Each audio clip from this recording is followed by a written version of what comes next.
আসসালামু আলাইকুম। কেমন আছেন? আশা করি ভালো আছেন। আলহামদুলিল্লাহ আমিও ভালো আছি। সিমগুলা যখন রগগুলা সিলছি তখন আপনাদেরকে সময়ের অভাবে দেখাইতে পারিনি। এখন সিমগুলা বাপাই নিতেছি। আজকে সিমের ভর্তা খাবো। সিমগুলা সিদ্ধ হয়ে গেছে, এখন সেকে নিচ্ছি। এটা গরম হয়ে গেছে। গরম তেলে শুকনা মরিচ গুলো ভাজা নিব।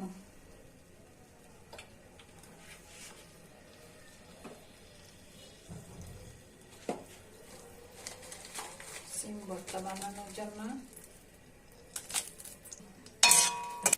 ভর্তা বানানোর জন্য পেঁয়াজ গুলা কুচি করে নিচ্ছি।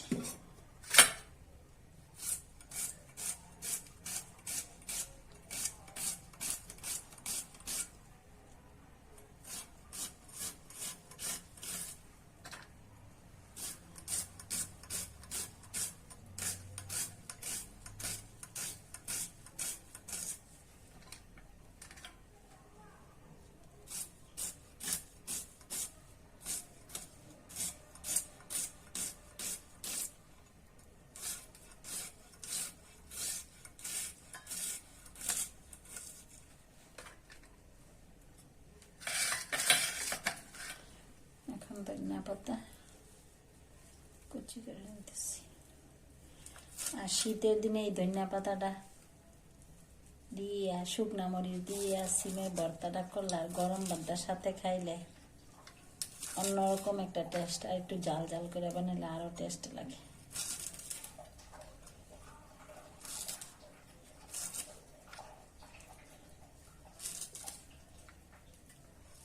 ভাজা মরিচের সাথে দিয়ে দিচ্ছি লবণ।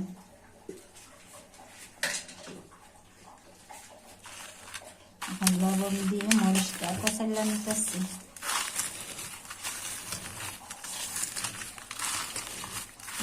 শুকনা মরিচের রান্না এমনি ইচ্ছা করে খাওয়ার জন্য।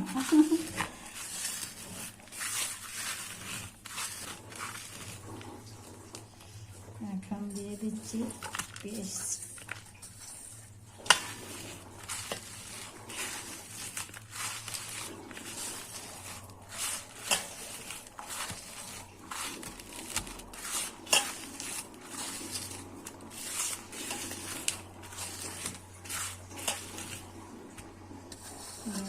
ধনিয়া পাতা,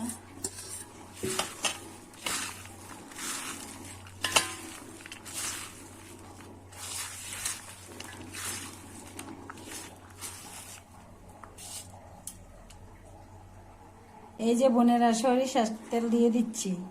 আজকে সরিষার তেলটা ভর্তা বানানোর আগে দিচ্ছি, কিসের জন্য আপনাদেরকে বলতেছি।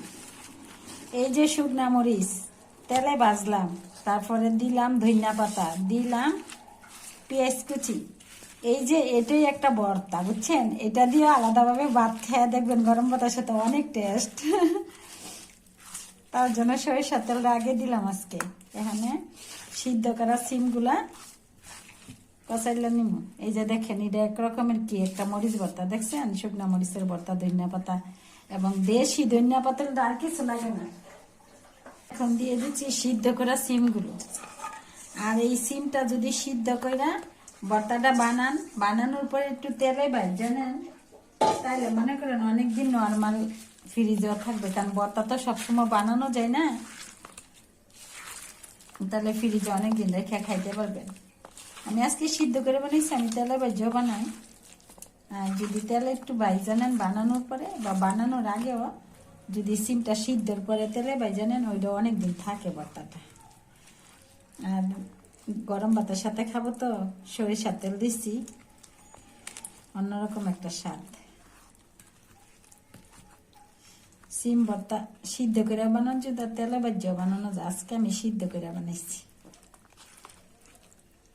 আজকে আর রাখবো না, সাথে সাথে খেয়ে ফেলবো। রাখলে মনে করেন তেলটা ভাজা বানাইলে অনেকদিন থাকে। আর আমার এই ভর্তাটা আপনারা বানিয়ে খাবেন। আর আমার ভিডিওগুলো বেশি বেশি দেখবেন, শেয়ার করবেন, লাইক করবেন, কমেন্ট করে জানাবেন বোনেরা যে কেমন হয়েছে। আর গরম ভাতের সাথে সরিষার তেল দিয়ে ভর্তাটা বানায় সিমের বিচি দিয়ে কামড় পড়লে সেই লাগে।